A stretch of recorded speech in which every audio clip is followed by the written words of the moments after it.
Bienvenue sur Leadershift, le podcast qui fait bouger votre leadership. Bonjour, c'est Vincent, bienvenue dans un nouvel épisode de Leadershift. Critique, docile, méchante. Mais de quoi s'agit-il ? De la politique étrangère de la France, de la neutralité suisse, de ma belle-mère ? Non. Il n'en est rien. Critique, docile et méchante, ce sont trois types de situations identifiés par Keith Grint, G-R-I-N-T, dans un bouquin que je suis en train de lire qui s'appelle The Art of Changemaking, l'art de faire le changement, j'imagine, qui est une espèce de grande description des moyens connus pour accompagner le changement, on va dire ça comme ça. Donc je suis au premier tiers, et j'ai trouvé dans ce bouquin donc ce monsieur Grint qui nous dit que les situations peuvent être critiques, dociles ou méchantes. Alors, vous vous doutez avec les mots que j'utilise que c'est pas un bouquin écrit en français, évidemment. Donc les mots anglais qu'il utilise pour décrire les situations sont un peu plus appropriés, mais j'ai pas franchement trouvé mieux en termes français. Nous sommes en lien avec l'épisode 49 sur le modèle de Cynefin, enfin qui se dit Cynefin, mais qui s'écrit C-Y-N-E-F-I-N.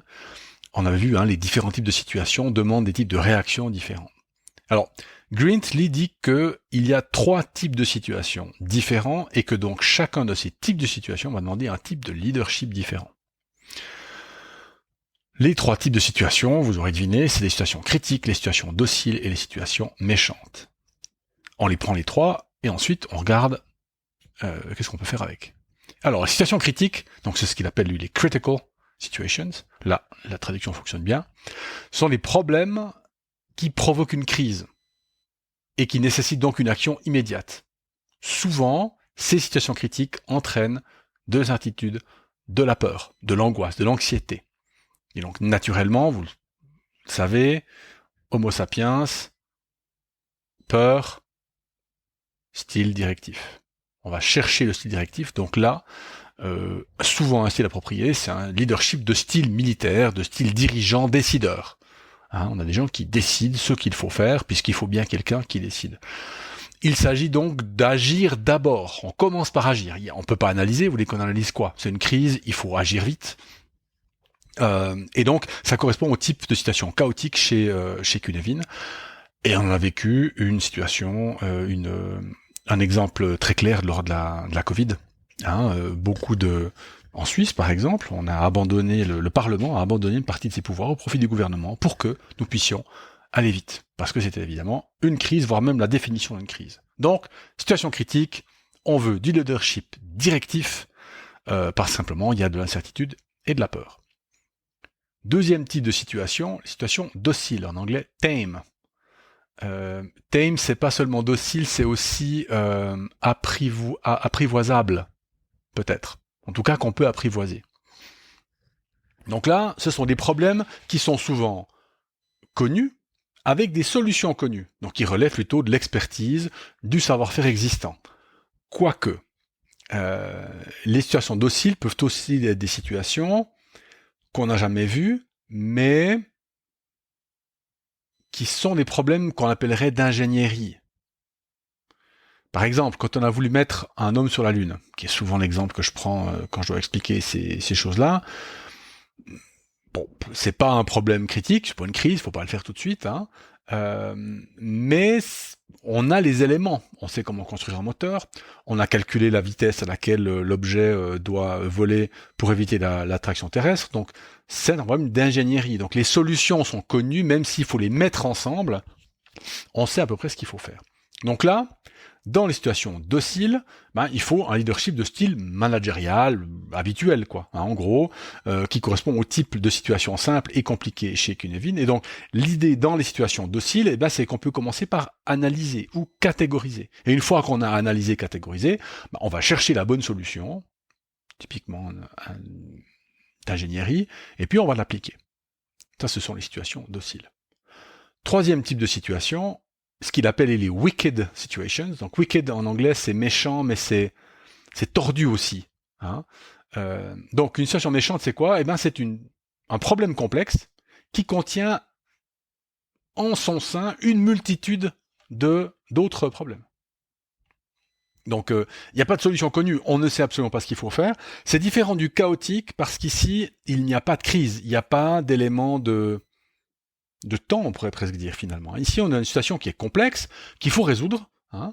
Alors, Green note que d'ailleurs, il faut parfois accepter la situation et s'y adapter plutôt que d'essayer de surmonter la situation. C'est-à-dire qu'en gros, ces situations méchantes, ces wicked situations, ben, il faut faire avec. Alors par exemple, la rupture des chaînes logistiques qu'on vit depuis la Covid, la guerre en Ukraine, etc. Ce sont des situations méchantes, des wicked situations, parce que ce sont des situations complexes. Il y a plusieurs éléments qui constituent et le problème et la solution. Et là, dit Green, on ne peut s'appuyer ni sur le leadership directif, je vais y arriver, ni sur le leadership managérial habituel. On doit se tourner vers le leadership qu'il appelle collectif. Ce sont donc des approches qui tiennent compte de tout le monde et de toutes les possibilités. Et ce qui est intéressant, c'est qu'on l'a très bien vu pendant la Covid, en fait. Alors, vous me direz la différence, c'était complexe et critique en même temps, puisqu'on ne connaissait pas la solution et il fallait trouver une solution tout de suite. Beaucoup de patrons qu'on avait interrogés pendant notre enquête disaient « Je ne pouvais plus tout gérer tout seul, j'ai donc dû me tourner vers mes équipes pour leur demander de l'aide dans la prise de décision. » Et donc je pense que les entreprises, les organisations qui ont réagi de cette manière-là s'en sont mieux tirées que les organisations qui ont uniquement fait du militaire. Pourquoi est-ce que le militaire ne fonctionne pas ? Parce que le militaire fonctionne quand la situation, quand on peut agir et qu'on sait qu'on sait quoi faire. On va faire un mouvement, on va faire pour l'armée par exemple, ou on va prendre une action commerciale, tac, on sait quoi faire, on y va, on agit d'abord avant de réfléchir. Ici c'est pas tout à fait pareil, parce que dans une situation méchante, il faut qu'on teste, puisqu'il n'y a pas d'urgence, par contre c'est complexe, donc il faut voir comment réagit le système. Donc, on va tester d'abord, et pour trouver de bonnes solutions à tester, l'idéal c'est de s'appuyer sur le collectif et sur les approches qui tiennent compte des diverses opinions et possibilités qui existent. Donc on peut se dire, très bien, Green nous dit, il y a 3 types de situations, critique, docile, méchante, et chaque situation, le critique, ça fait le style directif, le docile, ça fait le style managérial habituel, et puis les situations méchantes, ça fait le style collectif. Ok, très bien. Et elle lui dit en fait, analyser la situation ne suffit pas. Mais si je dirais c'est l'apport principal, il faut aussi analyser qui doit trouver une solution. Alors j'avais commencé, entre parenthèses, par écrire qu'il a trouvé la solution. Et là, il y a un biais. C'est que quand je dis trouver la solution, ça veut dire qu'il n'y en a qu'une. Ça, c'est vrai pour les situations critiques peut-être, mais en tout cas pour les situations dociles. Mais c'est pas vrai pour les situations méchantes. Les wicked situations, les solutions complexes, les problèmes complexes ont souvent plusieurs solutions. Donc, faites attention quand vous dites « Ah, il faut qu'on trouve la solution », dites « Peut-être qu'on trouve une solution, c'est déjà pas mal. » Et puis, si on trouve la solution, pourquoi pas. Donc, Green nous dit, ça sert à rien de n'analyser que la situation, et puis en fait, d'appliquer directement le style demandé, parce que ce n'est pas forcément le bon. Il faut aussi analyser qui doit trouver la solution. Et donc, la culture de la personne et la culture de l'organisation qui doit trouver la solution influent sur la manière de voir les solutions possibles, au travers de ce qu'on peut appeler des croyances, vis-à-vis de ce qui va fonctionner. Par exemple, alors lui donne 4 types d'organisations ou de personnes qui ont une croyance de base sur ce qu'il faut faire pour que ça marche. Premier style, les styles hiérarchiques. Et là, évidemment, la solution, c'est plus d'ordre.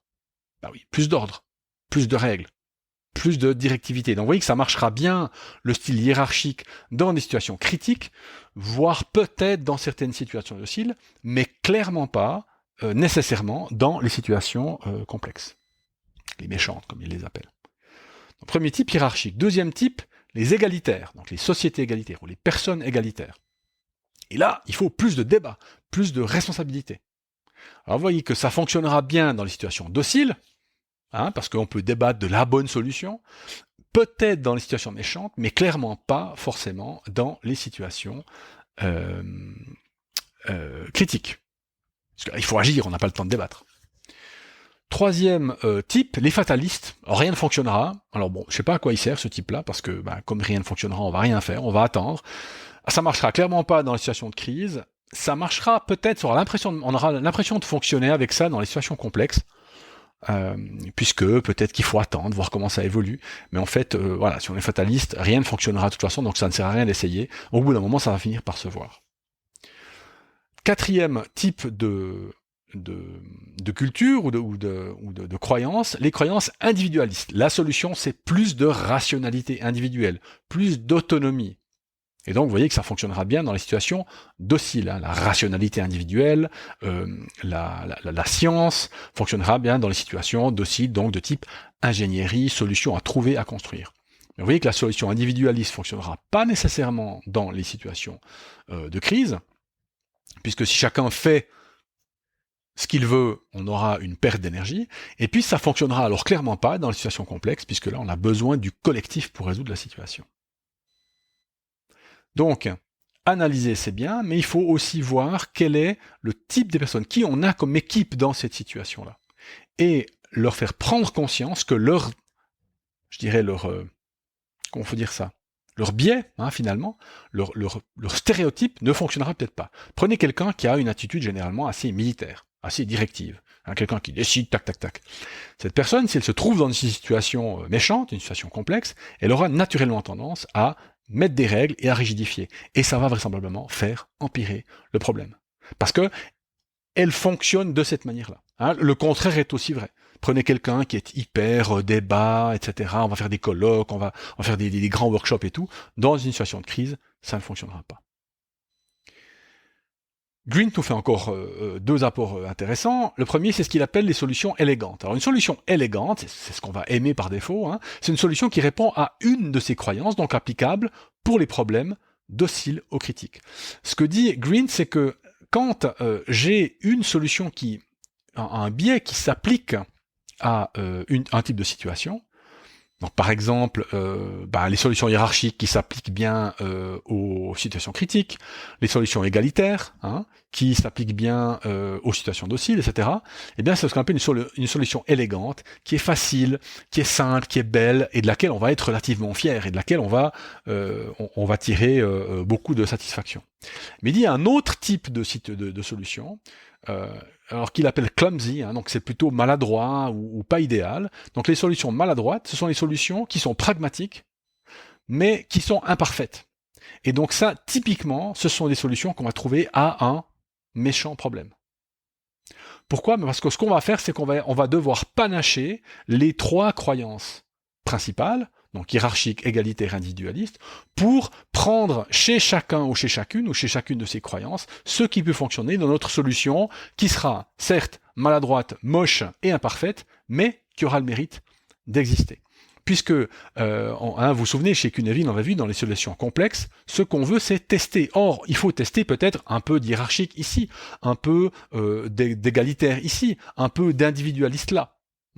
Voire même, peut-être, pourquoi pas, un peu de fataliste ici. On ne fait rien dans ce domaine-là de notre situation complexe. Et donc, ne pas viser que des solutions élégantes. Le biais pourrait être de dire, je dois trouver alors déjà, la solution, et puis en plus, il faut que ça soit simple. Non, dans les problèmes complexes, on va avoir des solutions, je sais pas comment il faut dire, le meilleur mot c'est peut-être pourri, je sais pas, mais en tout cas, une solution maladroite qui aura l'impression de ne pas nous satisfaire, mais nous devons nous consoler quelque part en nous disant, c'est une solution qui peut au moins faire avancer le schmilblick. Donc, la leçon de cet épisode, et pour moi aussi, c'est que devant une situation simple, docile, méchante ou chaotique, comprendre la situation est important, mais ça ne suffit pas. Je dois aussi comprendre qui doit gérer la situation, et peut-être conseiller, ou en tant que prendre conscience que ma solution, celle que moi j'aurais imaginée, n'est pas forcément la meilleure, parce que je manque de diversité d'opinions et d'avis pour avoir suffisamment de choses à tester, pour avoir une solution imparfaite, certes, mais au moins une solution. Voilà, c'est la fin de cet épisode. J'espère, comme d'habitude, qu'il vous a plu. Partagez ce podcast, parlez-en autour de vous, ça me fera plaisir, et puis à la semaine prochaine. Ciao.